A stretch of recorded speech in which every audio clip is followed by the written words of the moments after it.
Seja bem-vindo, você guerreira de todo o Brasil e de todo mundo. Aqui é o canal Raiz Tricolor. Eu sou o Gabriel Amaral, eu sou jornalista, sou tricolor. Vamos embora para a gente poder falar de Fluminense. Estamos chegando na nossa última partida do ano. Verdade é essa, né? Última partida em território nacional, porque a gente é campeão da Libertadores e vai jogar o Mundial de Clubes. E, claro, uma notícia chama a atenção nossa para esse jogo, né? Estamos falando da despedida do zagueiro Nino e da despedida do volante André. Gabriel, mas não tem notícia nenhuma ainda de que eles foram vendidos. Cara, a gente sabe que vai sair, né? A gente sabe que se mantiver, eu tô muito feliz. Dane-se, faz outra despedida, igual o Felipe Massa na Fórmula 1. Acho que a comparação perfeita é essa. O Felipe Massa, a gente, né, na Fórmula 1, acabou tendo duas despedidas, né? Ele se despediu emocionado, não sei o que, no final das contas, em 2016 o Rosberg se aposentou, o Bottas foi pra Mercedes e o Felipe Massa teve vaga na Williams de novo. E aí depois se despediu de novo. É muito melhor ter esse caso, né? De repente a gente se despedir do Nino e do André hoje no Maracanã e depois eles ficarem, né, do que acontecer igual o Rubinho, por exemplo, que não se despediu da Fórmula 1, saiu sem ter despedida, então é melhor nesse caso. Óbvio, tô falando também de despedida do Maracanã, tem o Mundial ainda, mas enfim, achei interessante abrir esse vídeo aqui, já que quando a gente pega as imagens dos relacionados, Nino e André estão entre os jogadores relacionados. Então falei, pô, nada melhor então do que já tendo a certeza de que eles vão jogar, a gente fazer essa despedida aqui. Vou botar só os relacionados aí na tela, mas acho legal falar só, pô, dois números assim que me chamaram um pouco a atenção sobre Nino e sobre André. Primeiro, Nino, falando primeiro sobre Nino, tá? A gente tá falando do 8º jogador que mais atuou pelo Fluminense nesse século. São 243 partidas do Nino. Se a gente botar que ele vai jogar as duas do Mundial, né, independente de qualquer coisa, a gente joga mais duas e tal, e mais a de hoje, ele fecha essa passagem dele no Fluminense com 246 jogos no século. Na lógica ali, ele tá bem atrás, obviamente, de Gum, que tem 414, Fred tem 382, e aí vem com Cavalieri, Marcão, Conca, Fernando Henrique, e ele vai terminar umzinho atrás de Marco Júnior, cara, e é interessante, caras que ficaram durante 7, 8 anos no Fluminense, né, todos eles. Nino tá aqui há 4, né, não é nenhum tempo tão absurdo assim. Ainda assim, Nino disputou, como eu falei, até agora, né, 243 jogos, foram 117 vitórias, 13 gols marcados e muitas partidas chamando atenção. Um dado sobre Nino no Maracanã é que ele tem 8 gols no Maracanã, 114 jogos disputados lá, com 63 vitórias e só 20 derrotas. Enfim, os números do Nino, considerando que ele chegou em 2019, são bem expressivos. Sobre André, André não tem números tão absurdos, porque ele sobe da base depois, né? Se for botar os números dele em sub-17 e sub-20, obviamente isso dispara também. André vai fechar a sua participação no Fluminense, provavelmente na 23ª posição lá do século, porque quem tá logo à frente dele é o próprio Martinelli, então provavelmente jogam juntos, né? Mas vai fechar atrás de nomes como Thiago Neves, Rafael Sobis, Digão, Wagner, Magno Alves, Cícero, Marquinho, Arouca, Ganso, Carlinho, Jean, Diguinho e Júnior César. Né? Tá atrás dessa galera aí. Galera que, mais uma vez, todos esses daí marcaram época no Fluminense também. André fecha sua participação no Fluminense, né? Se for o caso, ainda tem mais 3 jogos, mas até agora com 168 jogos pelo Fluminense. André pegou uma rabuda um pouco maior, né? 89 vitórias pelo Fluminense, o aproveitamento com o Nino. Eu acho que não, acho que é igual, né? O aproveitamento com o Nino é de 56%, com o André 59%. André fez 4 gols contra o Fluminense, pelo Fluminense. E o desempenho dele no Maracanã, só um desses 4 gols foi feito lá. Curiosidade, só aquele contra o Olímpia. 77 jogos no Maracanã e 46 vitórias. É um aproveitamento absurdo de quase 68% jogando no Maracanã. Ainda bem que nós tivemos esses dois caras no nosso time durante muito tempo, e são caras que marcaram época, cara, não só pelo título da Libertadores, isso obviamente ajuda e ajuda muito, mas são caras que marcaram época pela trajetória que tiveram dentro do Fluminense. Uma trajetória de altos e baixos, em alguns casos uma trajetória subindo bastante, assim, sem deixar de evoluir em nenhum momento. O Nino de 2020 é melhor do que o Nino de 2019, o Nino de 21 é melhor do que o de 20, o de 22 vai evoluindo. Bem como o André também. O André de 20, ele é melhor do que o de 19, que era só base, em 20 não subiu muito bem, teve dificuldade, mas o de 21 é melhor do que o de 20. O de 22 é muito melhor do que o de 21 e o de 23 é muito melhor. Então foram subindo e é bem legal ter gente assim no Fluminense e com carinho pro Fluminense. Eu espero que eles não vá, né? Se não vier uma proposta muito boa, espero que não vá. Mas indo, espero que voltem. Relacionados estão na tela.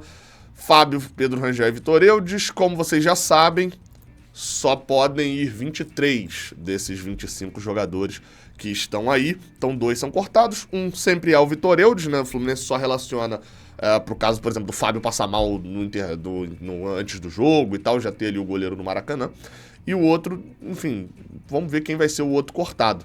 Fato é que essa última lista de relacionados vai ajudando a gente a ver e tentar desvendar a lista dos jogadores que vão para o Mundial.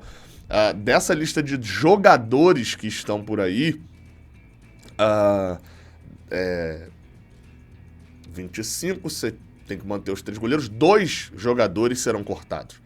Da lista de jogadores que estão por aí, 2 serão cortados. Imaginando que o único que está suspenso é o Lelê e ele já não vai para o Mundial, eu diria que na minha listinha aqui... não tem ninguém que está na minha listinha aqui. André, Alexander, Martinelli, Lima, Ganso. Eu diria que no final das contas vai sobrar aquela mesmo. Assim, se a gente tem 3 jogadores hoje para uma vaga, na verdade, por esses relacionados, eu diria que tem 2 por uma vaga. Eu diria que estão na disputa ainda por essa vaga que está sobrando aqui na minha cabeça, né? Dado que todos ali estão confirmados, eu diria que quem pode sair dessa lista aí ou é o Daniel ou o Léo Fernandes. E o Giovani, né? Para mim, Giovani, Daniel e Léo Fernandes brigam por uma vaga. Acho que o cenário é meio que esse. Lele e Isaac, acho que já estão mais fora da situação de irem para o Mundial.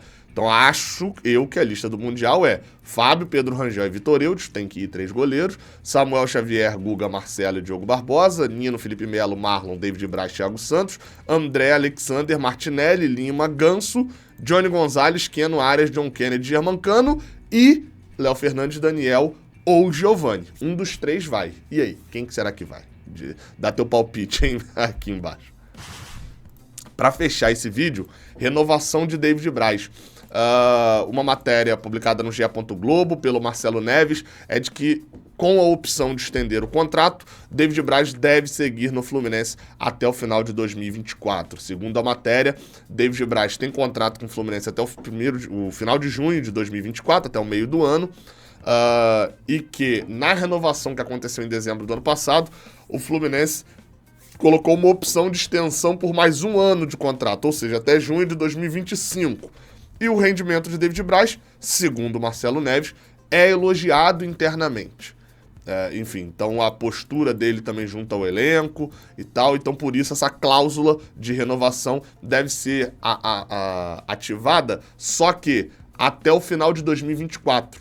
Ou seja, o Fluminense ativa essa cláusula agora por mais 1 ano para estender até o final do ano, e não no meio do ano para estender até o meio do ano seguinte. Então David Braz deve ficar até o final de 2024. Minha opinião, tá? Acho que a experiência do David Braz é importante, é um jogador útil e tal. Beleza, muito bem, tudo isso eu concordo, tá? Foi útil durante uma parte da temporada. Dito isso, acho que com a idade do David Braz e o custo do David Braz, e dado que a gente tem muitas referências de experiência no elenco, acho que dava pra gente usar essa grana pra fazer uma aposta. Um Vitor Mendes. A aposta não tem relação direta à situação. Mas vocês entenderam, né? Dava pra poder fazer uma aposta. colocar ali pegar algum zagueiro que esteja se destacando. E só para não destacar coisa positiva, tá? Como foi o Nino, como foi o Vitor Mendes, que no campo parecia ser positivo, mas como foi o David Duarte também. O David Duarte tá voltando de empréstimo aí do Bahia. Foi uma aposta que o Fluminense fez e deu errado. Acho que poderia, se o Fluminense focar um pouco nessa aposta. Porém, por outro lado, eu entendo duas coisas que são cruciais pra gente falar toda vez que a gente for falar de negociação aqui. Primeira questão. Zagueiro é uma posição de confiança. O Fluminense já está perdendo o Nino, provavelmente. Vai ficar o Felipe Melo, que não... A cada ano que passa, vai tendo menos condição de jogo, isso é o tempo, né? Não tem explicação mais lógica do que dizer que é o tempo. Óbvio, o Felipe Melo deve jogar em 24, menos do que jogou em 23. Então você vai ter o Felipe Melo, vai ter o Marlon, que só tem contrato até o meio do ano, a gente não tem certeza de que ele fica, deve ficar, mas não tem certeza. E também não foi um cara que foi muito bem nesse ano. Ficaria, assim, tá ficando capenga a zaga. Você tem o Felipe Andrade que tá subindo ainda, tá tudo muito capenga, e o Thiago Santos, que por mais que tenha evoluído, não é um zagueiro de confiança. Ou seja, a zaga do Fluminense, que vem sendo a estrutura base do time, desde o time de Odair Hellmann lá atrás, tá ruindo nesse ano, assim, a gente não sabe muito o que vir pra 2024. Por um lado, manter David Braz, você ter a segurança de que você não tá tendo um zagueiraço, por outro, você tem minimamente alguma segurança. O segundo ponto que eu ia falar era estrutura de time, né? Muita renovação nesse período poderia ser problemático. Esses dois são fatores a favor da renovação, mas repetindo, a minha opinião, só coloquei fatores aqui porque eu sou justo com vocês, eu coloco pontos que não são a minha opinião também, porque as coisas são balanceadas. Por outro lado, colocando a minha opinião, eu acho que com isso, esse cenário, o Fluminense poderia fazer uma aposta e, com a saída do Nino, ir ao mercado buscar uma, entre aspas, mais uma vez, uma certeza. Ir buscar um zagueiro bom que estivesse se destacando para poder, enfim, trazer pro Fluminense nesse ano já com status de titular. Novamente, tem jogadores que chegam com status de titular e não funcionam, tá? Tem jogadores... É fato, Anderson, zagueiro Anderson, quem se lembra? 2012, né, que ele vem? Ele vem pra 2012, se eu não me engano. Tinha sido o melhor zagueiro, um dos melhores zagueiros do Campeonato Brasileiro de 2011. Eu não lembro se ele vem pra 11 ou pra 12, mas ele tava no Atlético Goianiense e era um destaque absoluto. Então, assim, a gente tá falando... Era Atlético Goianiense ou era Vitória? Anderson, zagueiro, Atlético Goianiense, não era? Era Atlético Goianiense, exato. Anderson, zagueiro, Atlético Goianiense. Então, assim...